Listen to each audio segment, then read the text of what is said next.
Sering itu kita dengar ungkapan-ungkapan itu enak, tapi padahal buruk. Kita lebih senang itu dipuji, padahal itu buruk. Dan kita tidak suka dikritik, padahal itu baik. Itu sebabnya Al-Quran memperkenalkan kosakata-kosakata yang tegas, supaya kita bisa memilih. Ini jalan yang baik, ini jalan yang benar. Tahtadu. Kalau kamu jadi Yahudi atau Nasrani, kamu dapat petunjuk. Enak itu didengar, Pak. Enak sekali didengar. Tapi itu salah.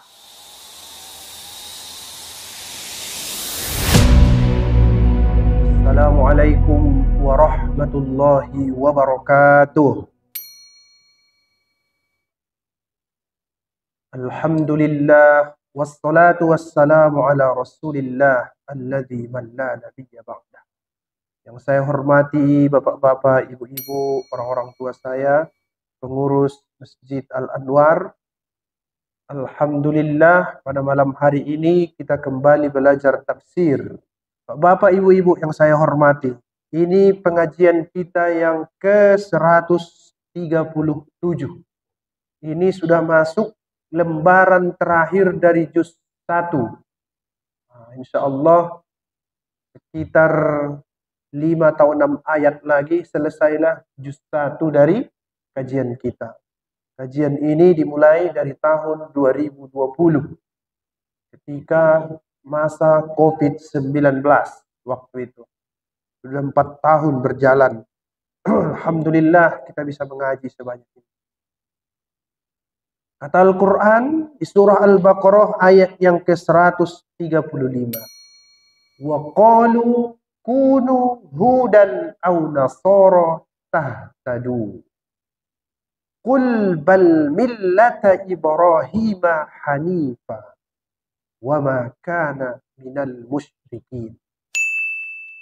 Mereka berkata, siapa itu? Yahudi dan Nasrani. Apa kata mereka? Kunu hudan au nasara. Jadilah kamu penganut Yahudi atau Nasrani. Niscaya kamu akan mendapat petunjuk. Tahtadu. Katakanlah wahai Muhammad dan juga semua pengikutmu, tidak. Kami tidak akan menjadi Yahudi dan Nasrani, akan tetapi kami mengikuti agama Ibrahim Hanifah yang lurus. Wa ma kana minal musyrikin, dan dia Ibrahim tidak termasuk orang-orang musyrik. Yang mau kita pelajari pada malam hari ini. Ini lanjutan dari dialog Nabi Muhammad sallallahu alaihi wasallam dengan Bani Israel, Yahudi dan Nasrani yang hidup di zaman Nabi Muhammad sallallahu alaihi wasallam. Apa kata mereka kepada Nabi? Kunu hudan au nasara. Jadilah kamu wahai umat Nabi Muhammad dan juga Nabi Muhammad Yahudi ataupun Nasrani. Tahtadu, supaya kamu mendapat petunjuk. Cara memahaminya begini nih Bapak Ibu, biar lurus. Karena itu terlalu singkat, itu agak sulit. Ada di situ, orang Yahudi berkata, jadilah kamu orang-orang Yahudi, niscaya kamu akan mendapatkan petunjuk. Itu satu. Kemudian orang Nasrani juga berkata, jadilah kamu orang-orang Nasrani, niscaya kamu akan mendapatkan petunjuk. Benar enggak itu? Tidak. Kedua ungkapan ini kedengaran sangat baik, tapi mengandung kesalahan yang sangat fatal. Benar. Kalau jadi Yahudi, bukan dapat petunjuk, makin sesat. Makin sesat. Karena yang disembah bukan Tuhan lagi. Kalau jadi Nasrani, sesat juga. Karena yang disembah Isa alaihissalam. Musyrik. Sering itu kita dengar ungkapan-ungkapan itu enak. Tapi padahal buruk. Nah, itu manusia ini. Kita lebih senang itu dipuji, padahal itu buruk. Dan kita tidak suka dikritik, padahal itu baik. Nah, sering begitu dalam hidup ini. Itu sebabnya Al-Quran memperkenalkan kosakata-kosakata yang tegas supaya kita bisa memilih ini jalan yang baik, ini jalan yang benar. Tahtadu. Kalau kamu jadi Yahudi atau Nasrani, kamu dapat petunjuk. Enak itu didengar, Pak. Enak sekali didengar. Tapi itu salah. Salah itu. Ganteng kali kau katanya. Enak didengar. Padahal itu salah karena awak jelek. Nah, itu kan? Jelek kali kau katanya. Udah betul itu, tapi tak enak didengar. Padahal betul. Nah, itulah ada dalam diri manusia itu. Sifatnya itu suka dipuji biarpun tak betul. Hati-hati kita itu. Al-Imam At-Tabari dalam tafsirnya Jami'ul Bayan fi Ta'wili Ayil Quran. Sebenarnya banyak, Pak. Ada juga dalam buku Asbabun Nuzul yang ditulis oleh Al-Imam Jalaluddin Abdurrahman bin Abi Bakar As-Suyuti. Tapi saya lihat As-Suyuti ngambil dari tafsir At-Tabari. Jadi kita kutip yang paling tua. Namanya itu dalam penelitian data primer. Langsung ke puncaknya. Bahwa sababun nuzul, dibedakan. Kalau dia asbabun nuzul, artinya itu sebab turun, banyak. Jamak dia. Jamak. Misalnya, dalam bahasa Indonesia 2 ayat. Tapi dalam bahasa Arab belum. Harus 3 dulu. 3 dulu baru disebut dengan jamak. Namanya itu asbabun nuzul. Tapi kalau dia 1 ayat, lebih bagus disebut sababun nuzul. Macam tulisan itu. Tidak saya tulis asbab, tapi sabab. Karena yang dibahas adalah 1 ayat. Al-Baqarah ayat 135. Jadi lebih bagus disebut, apa sababun nuzul ayat ini? Jangan dibilang, apa asbabun nuzul ayat ini? Salah itu. Masuk neraka gara-gara itu, Ustaz? Enggak, cuman kurang keren aja. Karena udah mengaji. Kurang keren. Sama itu begini. Tadi sore saya ditunjukkan orang video tentang anak-anak yang baca hadis. Kalau begini dia. Sami'tu Rasulullahi atau sami'tu Rasulullahi. Mana yang benar, Ibu? Yang guru bahasa Arab. Kira-kira. Rasulah atau Rasulu? Rasulah. Karena dia maf'ulun bi. Nah, itu kita dengar biasa saja kan? Tapi kalau di internet jangan coba-coba itu, rame itu nanti. Sama juga kalau sambutan wa ashhadu anna Muhammadar. Jangan buat wa ashhadu anna Muhammadur. Salah itu. Karena itu anna itu namanya itu tansibul isma wa tarfa'ul khabar. Itu amalnya itu. Anna. Nah, itu ya. Ada itu yang fatal kalau berubah barisnya. Astaghfirullah, artinya itu saya minta ampun kepada Allah. Kalau astaghfirullahu, artinya itu Tuhan minta ampun kepada saya. Bayangkan itu. Itu dipelajari di pesantren, harus tahu. Tapi sekarang mudah jadi penceramah. Pakai bahasa Suryani. Makoli, semua makoli. Luar biasa sekarang, kan? Susah sebenarnya ceramah ini. Susah. Kalau betul-betul ya, Pak. Kalau betul-betul. Jadi sebut sababun nuzul. Tapi tak pala fatal yang begini.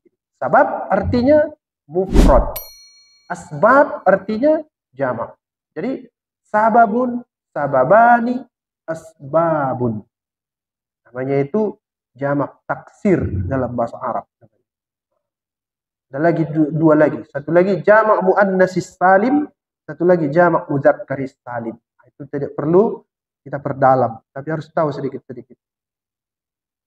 Dulu katanya Abdullah bin Surya, salah satu tokoh Yahudi dan Nasrani, dia berkata kepada Nabi sallallahu alaihi wasallam, tidak ada petunjuk kecuali dengan mengikuti agama kami, wahai Muhammad.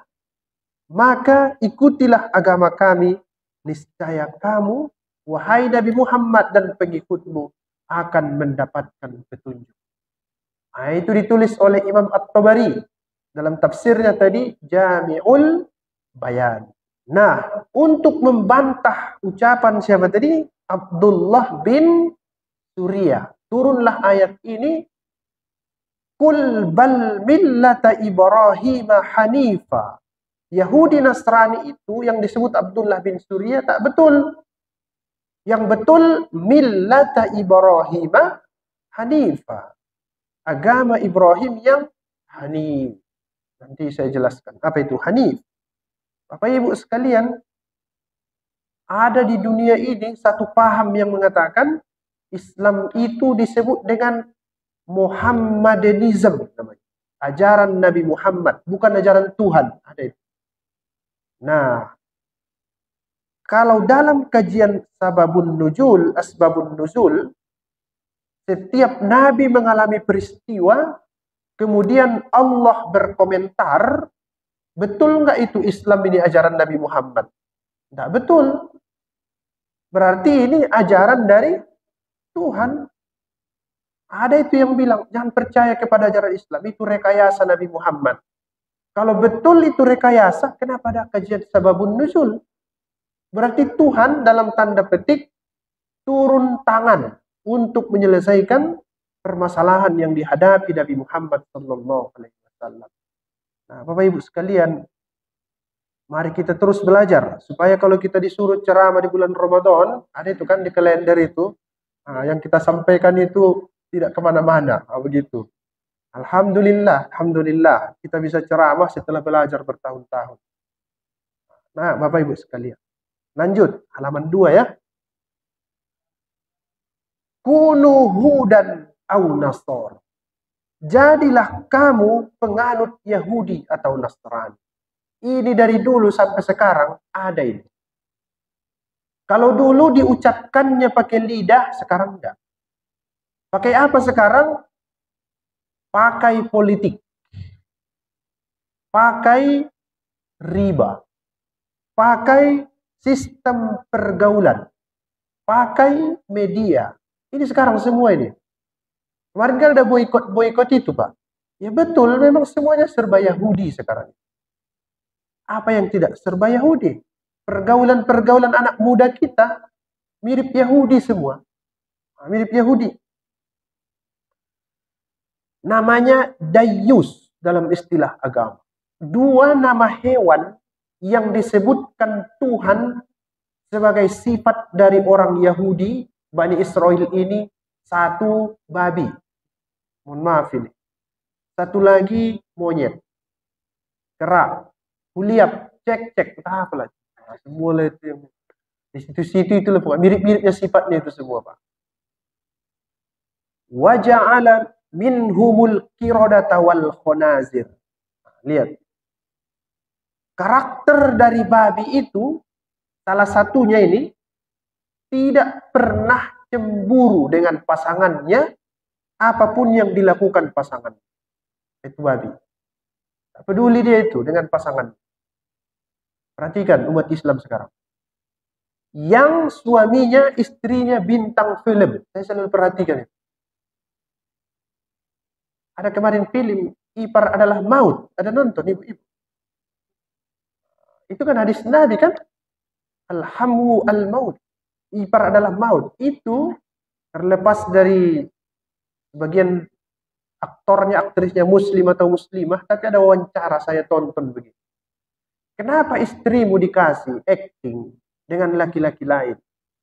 Itu kan artinya tidak menjaga hubungan privasi rumah tangga. Dia jawab begini.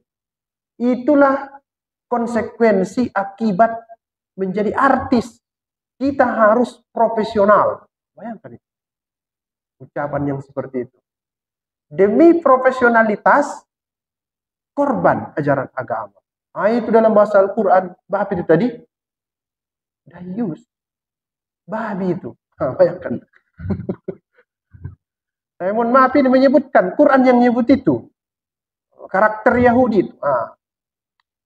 Lihat lagi film-film barat itu. Nari sana, nari sini. Ganti-ganti, dansa-dansa. Ada itu tradisinya. Nanti dansa sama dia. Baru diopernya sama laki-laki lain. istrinya, dansa, tukaran-tukaran apa? Itu Yahudi semua itu. Ada sekarang banyak. Artis-artis tuh heran juga saya. Udah nikah, kasih istrinya sama laki-laki lain. Main film Pak, iya Pak, acting sana. Benar, benar itu. Sama juga kalau dia istri dia penyanyi, dikasihnya buka-buka aurat. Yang penting cair, cuan kata orang sekarang. Itu Yahudi, karakter Yahudi itu. Ngeri ya? Apalagi yang paling banyak itu sekarang riba. Itu juga wa akhdhihimur riba wa qadaduhu anhu. Riba di mana-mana. Sedikit-sedikit orang mau senang investasikan uang tapi tidak mau kerja. Yang penting uangnya berbunga, riba. Itu semua apa? Karakter dari Yahudi.